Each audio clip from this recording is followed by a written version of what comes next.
Hello and welcome to the explanation of the Pocket Guide to Sirkles. So this is a key to Lauren Sherman's fan-made Gallifreyan script. There is no canonical way to write in circular Gallifreyan, so the best thing to do if you want actual words and phrases written in pretty circles is to use a fan-made script, and this is the most common, most popular, and widely spread of the fan-made scripts. And it has vowels, which I've shown in these metallic colors, consonant stems, which are these black stems, line modifiers, which are blue, dot modifiers, which are purple, and then the word circle itself, which is gray. So the word circle starts at the bottom, and then you read counterclockwise, which is why I have this arrow here, and you can spiral inwards if you have a particularly long word. So if you read the outer circle of the word circle, then you'd read the inner one, and so on and so forth for really long words. Like if you were to write like supercalifragilisticexpialidocious or something in Gallifreyan, you would want to do outer to inner. So anyway, first part done. I've talked about the word circle. Now let's talk about the hardest part, the vowels. Vowels are tricky. They have different positions for the vowels, and they have line modifiers if they're an I or a U.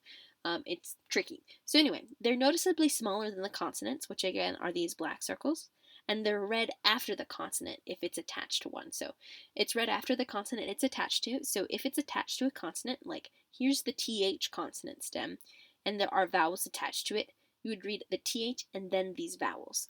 So let's go ahead and zoom in here and take a closer look at our vowels. So we have our 5 vowels. A's are always on the outside of the word circle, and they're this golden color. E's are on the line of the word circle, and they're this silver color. O's are inside the word circle, and they're a bronze color. And U's have a line going outwards. They're like E's, but with a line going out. I's are like E's, but a line going in. So let's go ahead and show you something else. You can erase the words circle behind the vowels if you like. Otherwise, you can keep it there. I have them erased behind these, but I'm going to go ahead and show them there. That is the wrong brush color. So this is perfectly valid for E's, is to have that word circle still there. And then same thing for O's, which are the only vowels that are like a bead on a string when they're attached on the consonant stems. But those can still be there as well. So I've talked about the vowels by themselves just on the word circle line. Now I'm going to show them one at a time and show you what they look like on the consonant stems. So let's go ahead and start with A's. So A's again by themselves are outside the word circle. And they have some slightly different positions if they're attached on these consonant stems. The only one it really changes is on this TH stem, and there's a truck backing up outside, which I hope you can't hear the beeping. But anyway, let me open up this so we can move them around, don't have to touch like I've shown here. What is here? What am I moving? They can be anywhere inside this consonant stem, but outside the word circle. So anywhere around here is fine, but we don't want to put them on the line because, again, O's are the only vowels that are on the line of the consonant stem or on the line of the word circle, because then it looks like an E. It's okay to have them touch, but as soon as they're substantially on that line, it starts to look more and more like an E, so I would not do this, because now it looks like halfway between an E and an A.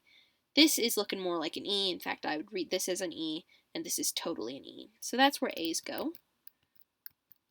And then the same thing is true for all of these other guys. We don't want to put the A here, because now it looks definitely like an E. This is an A. This is halfway between an E and an A. We wouldn't want to do this. And as far as order goes, like I said, you read the consonant stem and then the vowel. So even if this A was down here like this, you would read the T, this is a T stem, and then the A. So this would be an A and then the T. I wouldn't put it here because it's hard to tell if the A's first or the T's first. So I would put it in between this kind of mouth of the bite. So that's where A's go on T stems. For J stems, we want to keep the A directly in line with the stem or further counterclockwise to keep them in the right order. If we have it here, it's hard to tell if the A's first or the J's first. but here again, the A is definitely first. And then similarly for the B stems, here's pretty typical. We don't want it on the line here because now it looks like it could be an E, although the standard E position is right in the middle. I tend not to put anything right here because it's halfway between an A and an E.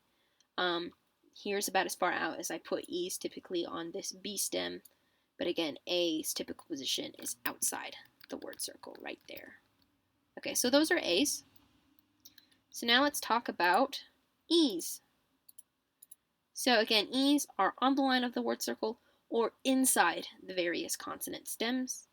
So you have a bit more freedom when you hit this consonant stem because the E can go here as well. Just don't put it on the line like an O would be, or right here where it'd be exactly between an E and an O. So keep it on this word circle line, this gray word circle line, or anywhere inside this consonant stem, so long as it's not an A and outside the word circle.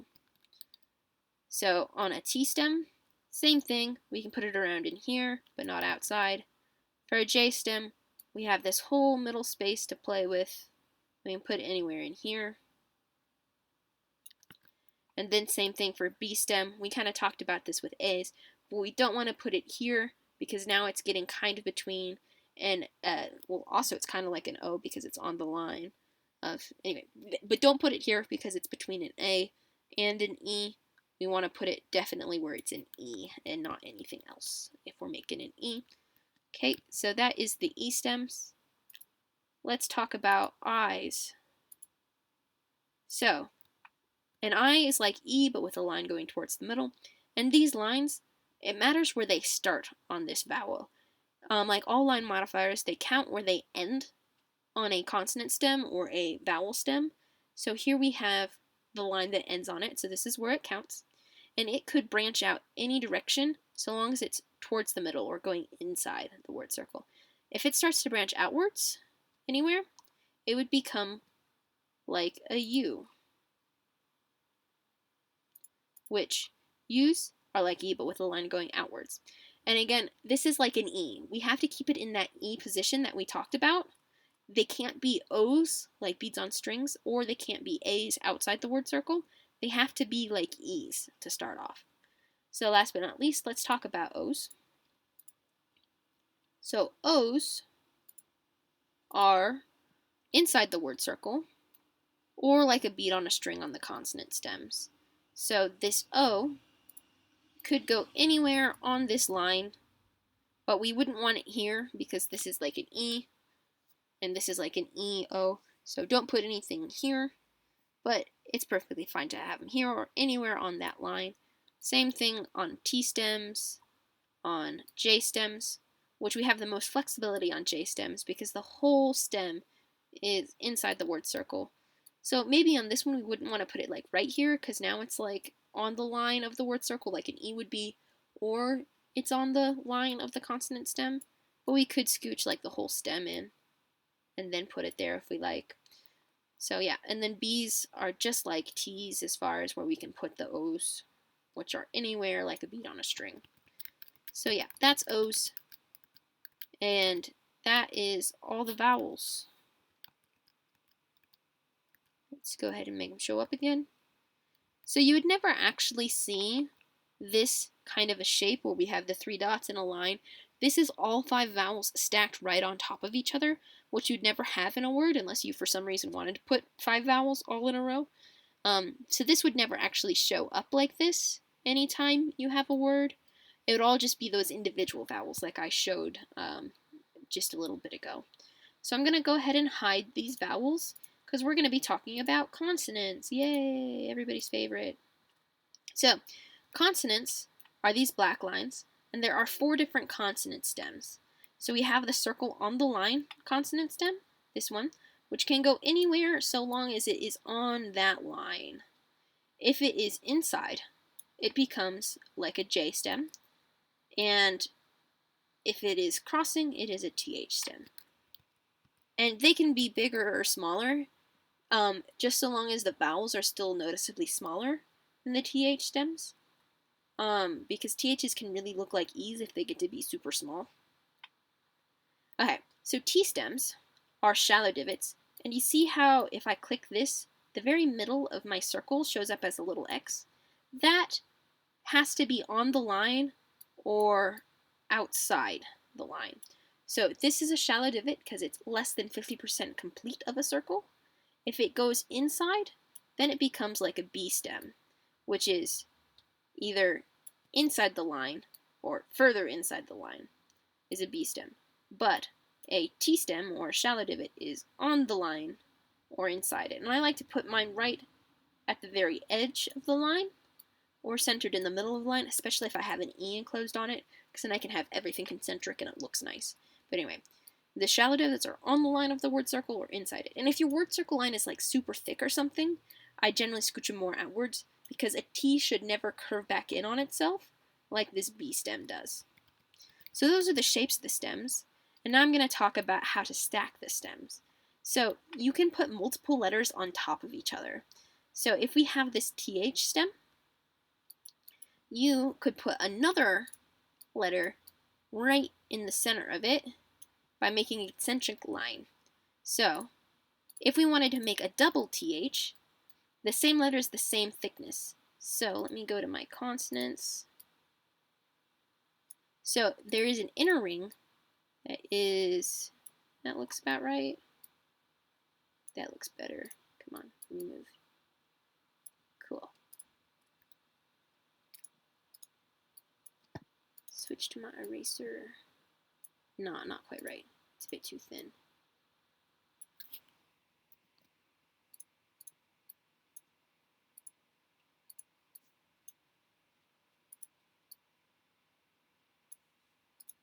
Maybe make everything thinner, everything more difficult for myself.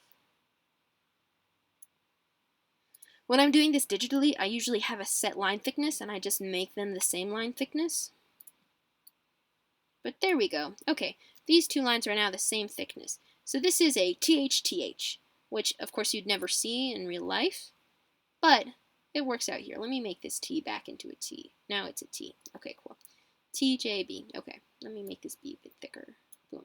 Okay, so here we have a TH-TH. If we wanted to put two different letters there, we first of all have to make them two different thicknesses. So let me make this one quite a bit thicker.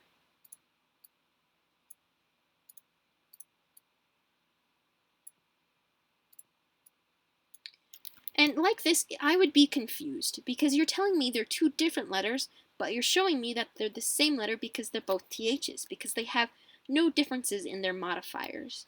So now I'm going to talk about modifiers, which are the dots and lines. Line modifiers, they count where they end on a letter stem. So if I wanted to start modifying this, I would put lines on it. So let's say I want to make it an NG. So on my lines, I would add lines. Whee! Cool. So now this is an NG TH. So if I were like writing the word strength, I could stack NG and TH all on top of each other, and this would represent 4 different letters. And then I could put an E in the middle of it too, so NG, TH, and then an E. So that would be even more letters, right? So there we have those. And we also have dot modifiers. Okay? Oh, I'm going to talk a bit more about the tricks you can do with lines. So the lines don't have to be straight. They can curve, and they can make squiggles, right? They can cross each other, do whatever you like, and they can even end back on itself. So this is still an NG. Now this is a QU. You can also do things like have a line look like it passes through, but really this is an X because it's got 1, 2 lines. So this is an XTH. So I'm going to make these curve, and I'm going to make them curve around here because I have a plan. So actually, let me bring that back. You see how this one ends here, but this one ends here? Now we have an X on the outside and a QU on the inside, because one line makes this a QU. So X and a QU. So you can have lines pass through things and then they do not count. Let me go ahead and make my 3 lines. I'm writing the word strength eventually because that works out shockingly well to show how stacking works. So we have the NG with the TH. And then I have 3 lines ready here, which I'm going to do something. There we go. That's about concentric. Get my paintbrush. So we can even stack 3 letters on the same thing. So I got to make this one noticeably thinner. So this one is thinner, this one is thicker, and now we're going to do one that's thickest.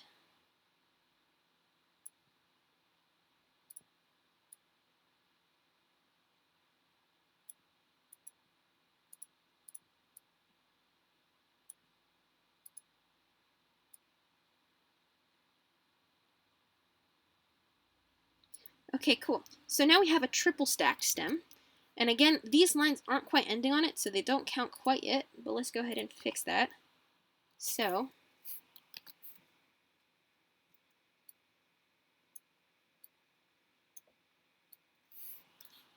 now we have an S, then a T with no modifiers, and then we have spot where I'm going to put an R, and I'm also going to talk about dots. Yay! Okay, so dots count at the closest viable consonant stem, and they're always filled in. So they're always these thicker filled in circles. And what I mean by viable stem is a stem where there's room for more modifiers.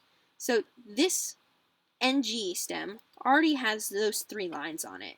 So even though this dot is right between these 2 sets of stems, it has to be with the one with no modifiers already on it because there's already lines on this one. So this counts here. So right now it is a WH. So an S with 3 lines, a T in the middle with no modifiers, and a WH with 1 dot. So I'm going to go ahead and put a couple more dots here.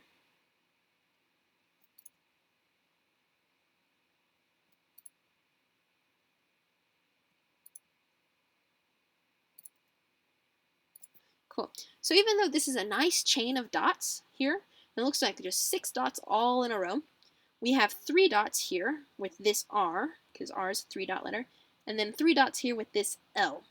So 1, 2, 3 lines all stacked on top of each other here is an S with 3 modifying lines, a T with no modifiers, and then the R with 3 dots, and the NG, TH. And let's make our E's come back really quick.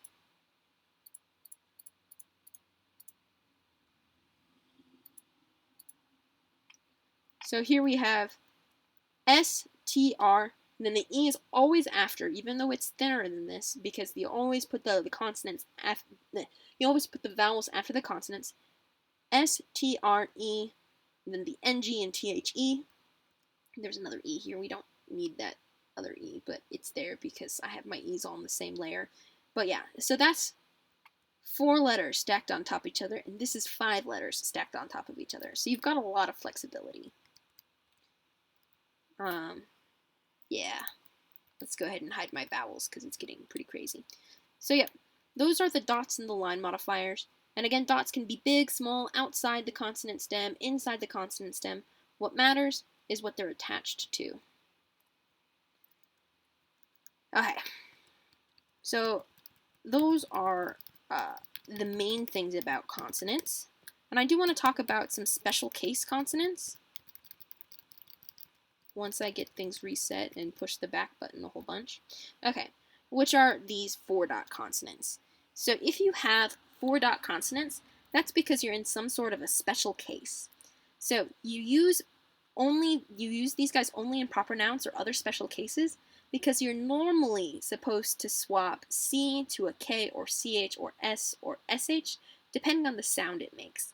So in the word circles, you would spell circles S-I-R-K-L-E-S because the first C goes S and the second C goes K. So in circles, you'd spell circles like circles. So yeah, circles. C is also a stupid letter. But I don't like it. Even though it looks like a circle.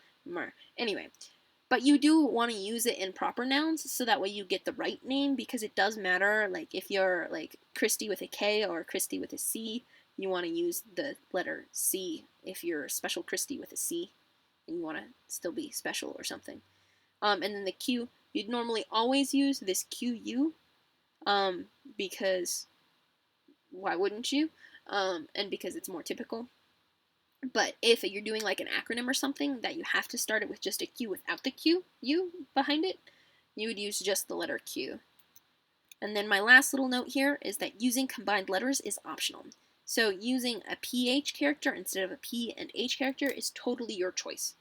So like that strength thing I showed you with the NG and the TH, you could have done it with an N by itself, which is somewhere, N, and a G by itself, and a T by itself, and an H by itself. And you could have made a whole big complicated word circle with all of those if you wanted, because a big part of the script is flexibility and being able to make the things look like the same word look a bunch of different ways, so that way you can get the design you want and still let it be read. So yeah, that is this script and how to use this key, and I hope things make a lot more sense. We talked about first the word circle, which you start at the bottom and go counterclockwise, and you can spiral inwards if you've got particularly long words or if you want to. We talked about the vowels, which are noticeably smaller than the consonants, because we can change the sizes of everything, so long as we can tell that the vowels are smaller than the consonants, we're good. Then you read the consonants after the vowel it's attached to. Even if you've got stacked stems, you always read the consonant last. We talked about consonant stems, how these two are similar, but this one stops on the line of the word circle and is 50% or less completed, and how this one stops inside the line of the word circle and is more than 50% completed and starts to curve back in on itself. And this is on the line and this is inside. And we also talked about the double lines being the same letter twice if it's the same thickness, or if they're different line thicknesses, then they're different letters and you read thin to thick, like with my strength example. And then we talked about line modifiers, and they count when they end. If they pass through, they do not count. They can curve and do whatever. They can attach to multiple different stems and still count on both of them. You can do whatever you want with the lines. They're super flexible. And that dots count at their closest viable stem. And then they're always filled in. Otherwise, they start to look like vowels. And then, yeah, we talked about the word circle first. So yeah, that's this guide. I hope it makes a lot more sense. Everything you should need to read a typical word should be covered in this video. There is more information at shermansplanet.com on the guide. That is where it was originally posted and where the most legit one is, as well as some supplements there by the Talking Scribe.